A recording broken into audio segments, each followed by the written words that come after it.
Want the dirt on how motherhood can change you? Erin Pepler does not hold back in her collection of essays, Send Me Into the Woods Alone.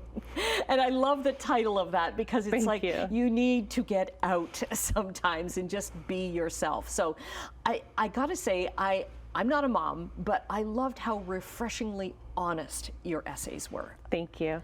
I think it's really important as moms that we be as honest as we can be, just because there's so much that we don't talk about that we're experiencing. And the more honest we are, the more we can kind of understand that a lot of people are going through the same things as we are, good and bad. So I'm glad it achieved that, I hope. It certainly doesn't, because social media has set this kind of like glossy picture of like, oh, isn't it great? But then you've got to think that, you know, any moms that are posting or families that are posting, they're showing their good moments. Yeah, it's very much a highlight reel. And so it's hard when all you see is people's highlight reel, because even if you make a conscious choice and go like, well, I'm not going to compare myself to that, to some extent you do.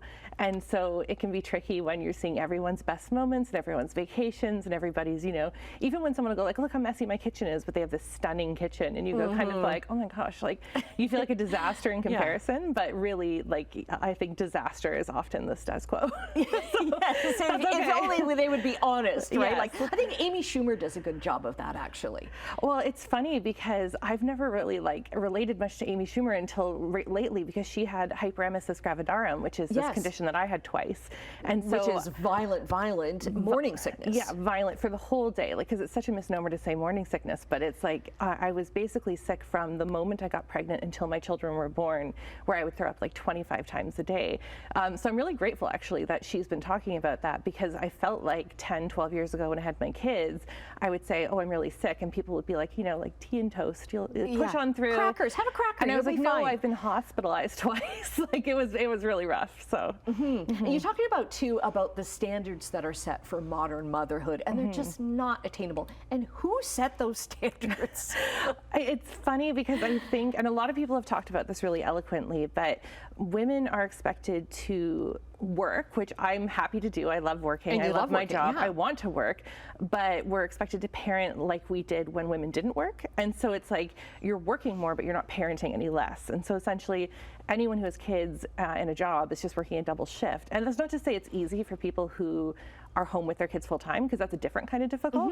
It's just that no matter what situation you're in, like to be a mom today, the standards are pretty unattainable. You give an example where you had to travel. You've had to travel often for your job, and when you travel and your husband is left with the kids, everybody's worried about him. Like, you know, is he eating okay? And are the kids okay? Are the kids okay? And you know, you think a dad, if he's traveling, would never get asked, oh, like, and he doesn't. No, because what about your kids? How are your kids doing?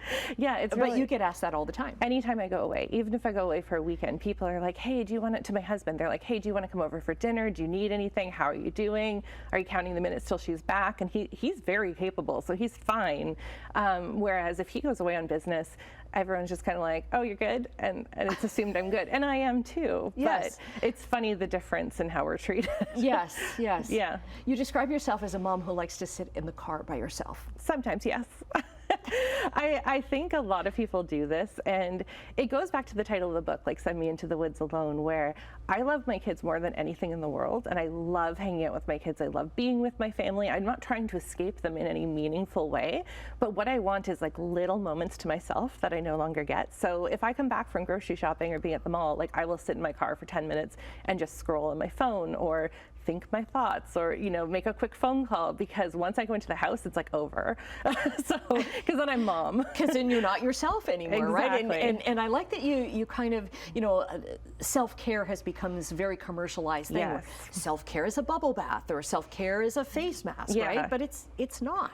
No, and I mean, it's fine to do those things. Like, it's great. I love going to get a manicure or something like that, but it's not fixing anything. Like, it's not giving me more sleep, it's not giving me more support, it's not giving me more hours in the day to both parent and do my job and be a member of like my extended family and my community and everything. So I'm very big on self-care as a village, which a lot of people have spoken about like over the decades, and kind of community care, and that's the kind of self-care that I'm really interested in, and I hope we can see more of that. There's people who've been doing it all along, but I think there's also a lot of commercial stuff happening. Right, we've got about a minute left, but I want to touch on something that you touch on there, and it's wine moms. Okay. And you do a very honest thing, you know, a mom, and I've done it myself, I'm not a mom, you'll pour a glass of wine and I really need this. Yeah. And that's what we say. We don't say why we really need this. Yes. And that's what you're trying to get the conversation going.